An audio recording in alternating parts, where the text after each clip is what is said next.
undecided states. Democratic candidate Joe Biden urged Americans to be patient and calm.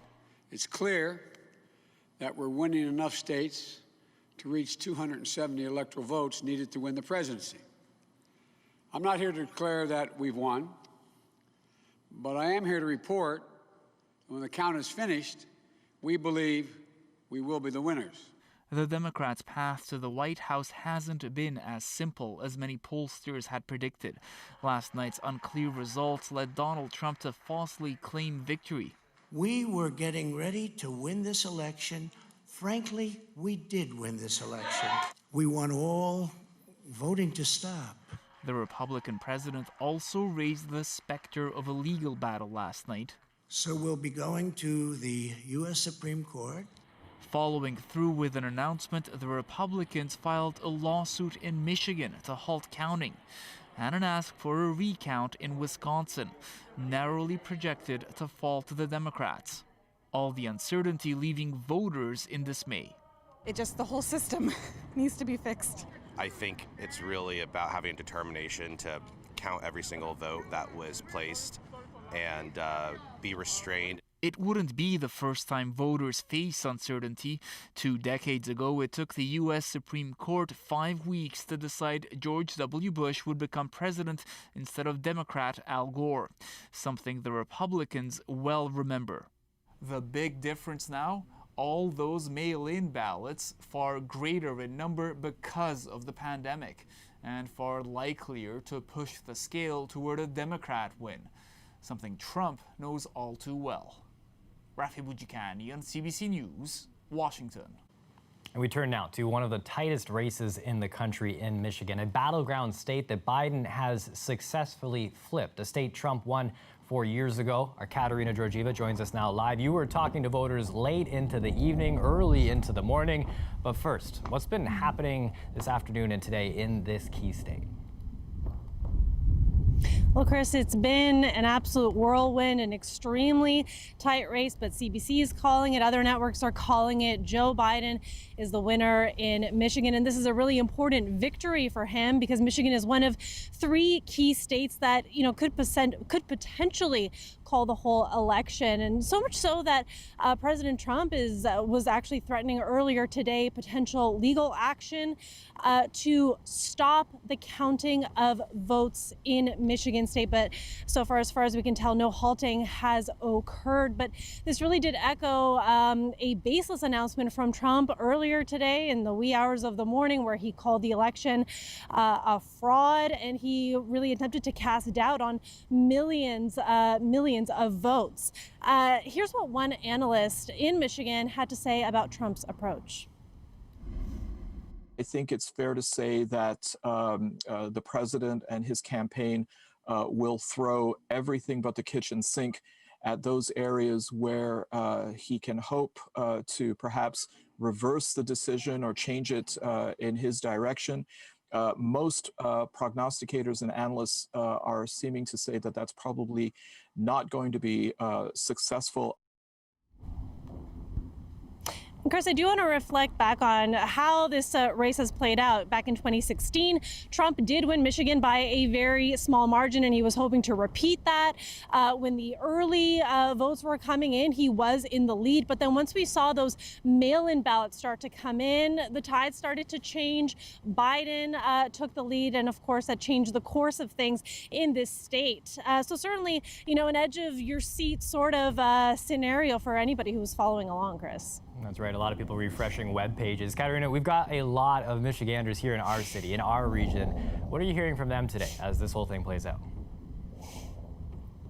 Well, it's been a really stressful experience for them. I spoke with 2 Michiganders who live here in Windsor. They're definitely feeling a lot better right now and today than they did before they went to bed. But I did speak with them this afternoon, and here's what they had to say about the rhetoric that they were hearing from President Trump about his attempts to halt some of those votes. It's my vote. It's my family's vote. Many of us voted in much the same way. How are their words? This is supposed to be one of the greatest democracies in the world. And you're taking the thing that makes it a fundamental democracy. You're taking the power of that one person, one vote, and throwing it in the garbage and saying, it doesn't quite matter because I don't like the outcome of that. All the votes have to be counted. My vote still has to be counted in Michigan, or is being counted today, because my vote was a mail-in vote. And so that's very important to me, that every single vote is counted. Murphy says that even with Biden being called the winner of Michigan, she's still cautiously optimistic because, of course, the election on the whole has not yet been called. Michigan is one of 3 states. Michigan, Wisconsin, and Pennsylvania are pivotal. Biden has been called the winner for both Michigan and Wisconsin, but it's not guaranteed who's going to win the presidency. But this does put him in a really good position. Chris. Thanks, Ms. Katerina. The CBC's Katerina Georgieva live in front of Detroit tonight. Joining me once again to take a closer look at Michigan is Jerome Vaughn, the news director with WDET in Detroit. Jerome, how are you doing today? I'm hanging in there. Certainly a long night, a long day. A lot of people, though, thought that Joe Biden was going to win Michigan by a comfortable margin. What happened? Well, the Trump supporters, they came out in force throughout the state. He won the state. President Trump won the state by just less than 11,000 votes in 2016, and a lot of folks still support him for his social ideas. They still support him for his economic ideas, and so those votes really showed up, especially outside of Metro Detroit.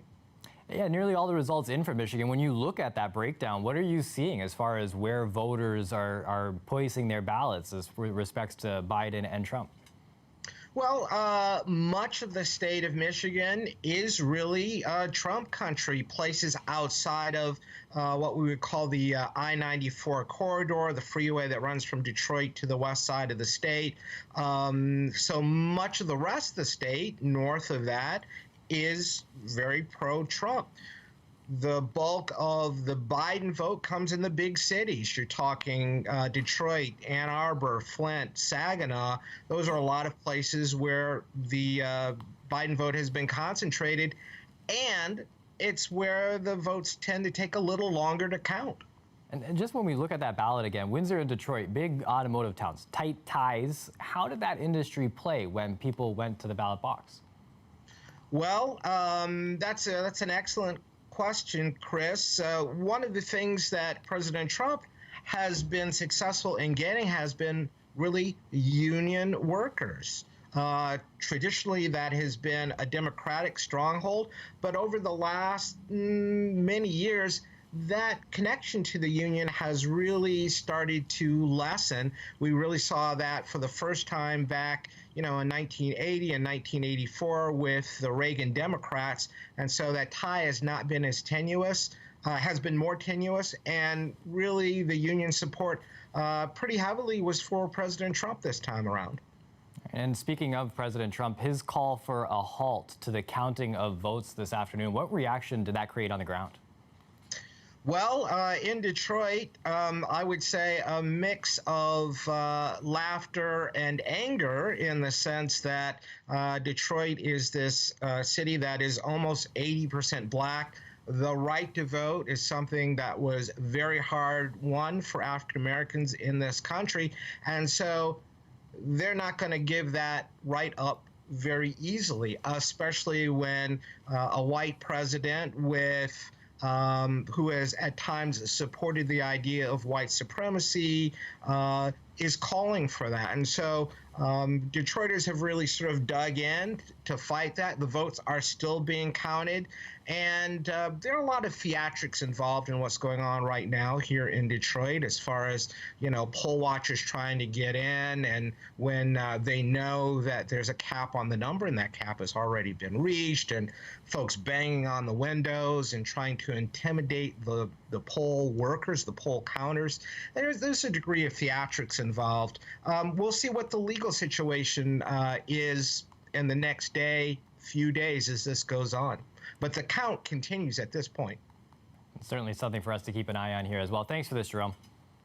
Anytime, Chris.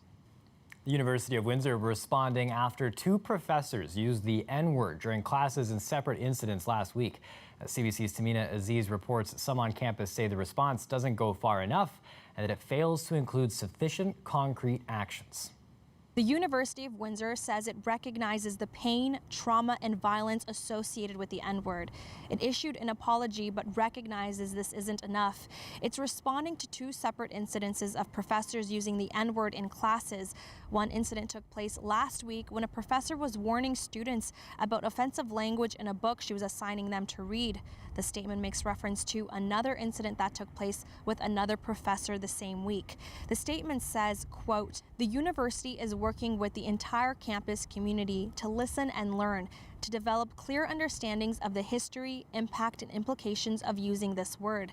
It also says the president is exploring, quote, "a plan to work on these challenges collectively and developing a, quote, consensus about structures, procedures, and training that will foster the development of students without causing trauma on the members of the community." The university says it's working towards tackling anti-Black racism on campus through its various initiatives. This includes the establishment of a task force. This newly formed group will tackle the issue of anti-Black language in academic settings. The person running the group says it will work towards dismantling the policies that are currently put in place that allow professors to say the N-word in the classroom. For law student Josh Lamers, the statement falls short. I am bored of all of this. The university has done this over and over and over again, and it's time for actual change. Again, was there a commitment to anyone being hired? Is there a commitment to hiring Black faculty? Why do we not see that? Why is that so hard for us to get? 2 tenured faculty members at the university say the statement is vague and a form of damage control. I am somewhat disappointed. All of these issues have been around for a very long time. And so here you have an institution with a lot of academics who are really highly educated, right? And so for them to flail about in this way is somewhat disappointing. Show me the money. I want to see what you're really going to do to stop this. We know it's bad. We've been telling you that for 12 years, more. They say they want to see the university hire more Black faculty, implement a Black Studies program, and create a safe space for Black students to discuss issues like these. And they hope to use public awareness to make this happen. Tamina Aziz, CBC News, Windsor.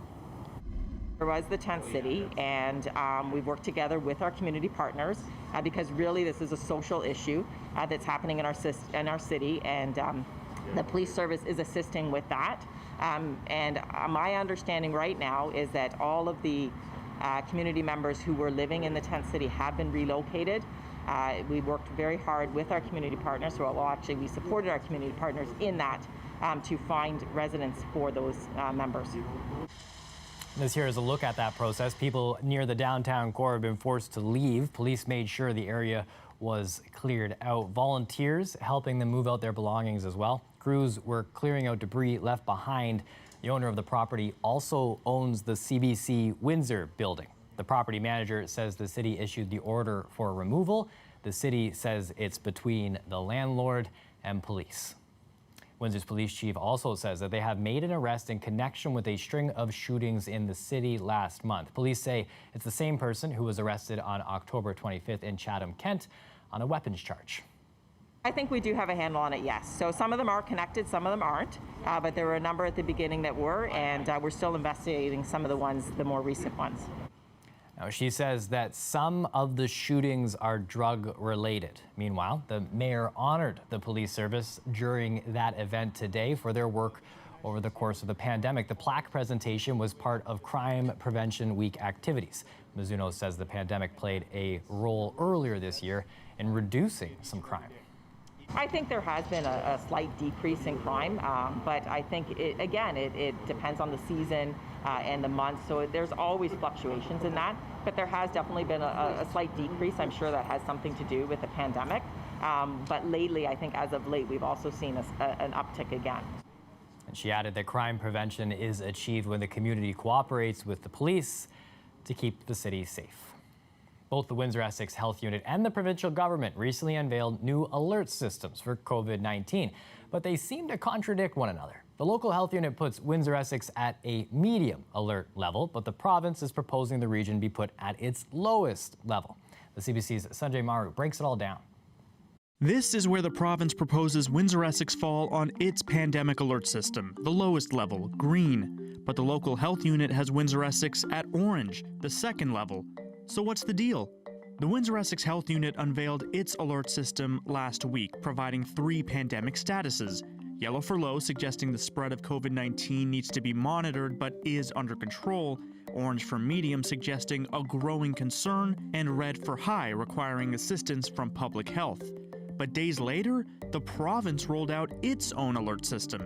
5 levels that see rules get more and more strict as the stages climb. It would have been much easier if we know what's coming down the pipeline, and instead of spending our resources in developing that, that would be helpful. The key difference between the 2 models is the province attaches restrictions to each of its statuses, not the case for the local health unit. So we are looking at ways right now how to blend this all together so that you can still see what the province is looking for, and then we also want to keep some of those local indicators where we can provide additional details and additional assessment. The health unit in Windsor-Essex says those changes will come next week. Meanwhile, the province's framework is set to go into effect this Saturday. Sanjay Maru, CBC News, Windsor.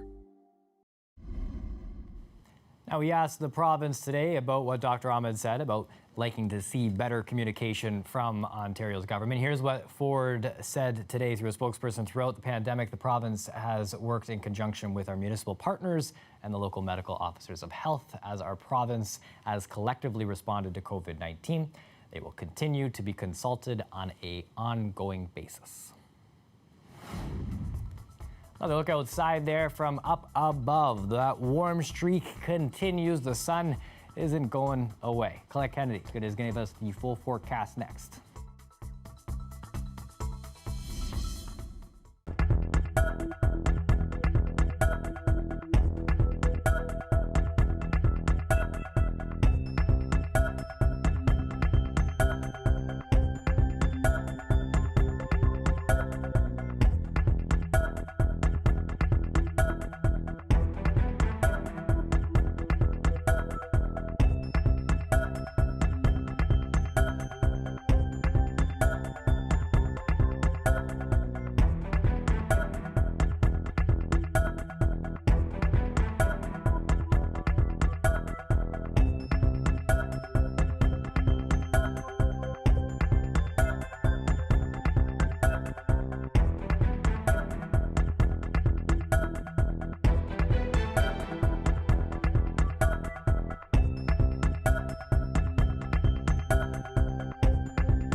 Joining us now for a live look at the weather is Colette Kennedy. We've been enjoying another beautiful day here, but you've got your eyes on a bit of a storm.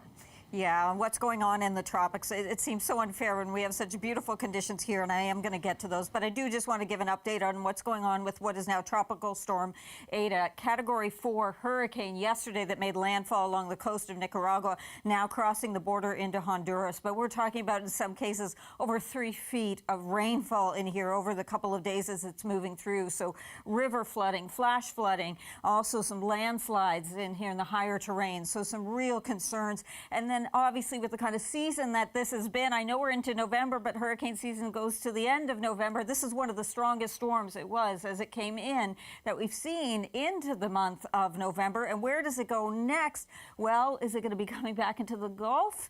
Yeah, it looks like it's going to be pushing into the Caribbean. The models, these are just some of the plots of what the models are thinking, and there does start to be some consensus that as we get into early next week, this one could be coming towards southern Florida. So that'll be one I'll be watching for you. All right, let's talk about the weather, the very lovely weather into southern and eastern Ontario today. This is 7 a.m. this morning. Look where the warm front was. So mild temperatures here, but into eastern Ontario, negatives there to start off with. But as the warm front made its way further east, yeah, by 10 a.m. still Ottawa at the freezing mark, but everyone else into double digits. The warm front kept moving east. So by the time 3 p.m. rolled around, Ottawa jumping up to 13 degrees, 20 degrees back here in Windsor, 19 in Toronto, Barrie 20. I mean, St. Catharines 20. You see what the readings were like. Hopefully you had an opportunity to get out there and enjoy it somewhat as well. So temperatures right now looking like this. Our high 20.3. The record for today is 23. So we didn't get to a record, but you know, when it's this nice, does it really matter? Current temperatures, by the way, Leamington, you're still holding on at 18, so a little warmer there. Southwesterly flow, that's what's helped push the temperatures up, and we're staying in this for a while into this air mass. So clear skies tonight. Tomorrow things change up. There will be a little more cloud cover. That may hold the temperatures a little bit, but it's still going to be another mild day. We'll have more full sunshine as we get towards Friday and head into the weekend. So just a little extra cloud cover for tomorrow. Tonight, though, those readings are going to be the readings that we're seeing overnight are more indicative of what we should have for daytime highs at this time of the year. So it's really pretty incredible in that sense. So the southwesterly winds, they ease up a little bit through the overnight hours. They will become gusty a little bit again as we go through the day tomorrow. And this is what we're looking at for those temperatures. So back up towards about 18 degrees for us in Windsor. So this is what I mean by maybe just a little shy of where they were today because of that extra cloud cover that we'll be seeing, but nearly double an average high for this time of year. Chatham-Kent about 17 and Leamington a high around 18. This is what I want to show you though in terms of how long this is going to be sticking around. Dry conditions. Now, the models are looking like that we'll probably start to see things changing maybe as early as Monday night into Tuesday. It's possible it could be pushed off to Tuesday before we start to see Tuesday night into Wednesday, even some showers moving in. But let's say early next week when things will start to change up. But just a string of days that we will be putting together here, Chris. I tell you, there was a lot of love last night for John King and his ability to work the Yes. board. Is that like, considering the graphics you work with, is that the highest level of praise watching him work, or? Yes, isn't he? He always is the guy, isn't he? Just doesn't break a sweat, but doesn't compare to what you've been pulling off and your numbers, your projections here. These are pretty nice too. Yeah, well, when it looks like this, it's easy, right? No, I love it. Thanks for this, Colette. You're welcome. Now, sticking with the election, we are going to recap the latest about what's happening in the United States and specifically Michigan.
recap the top story tonight. This is inside the TFC Center, just across the river, where people were counting those ballots today.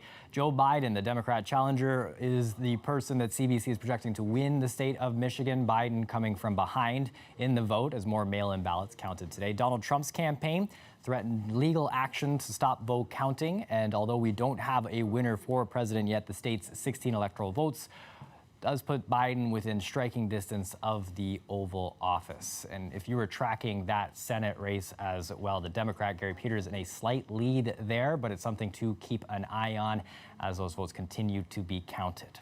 6:29 p.m. That's it for us here at CBC Windsor. Don't forget, for news anytime, you can go to our website, cbc.ca/Windsor.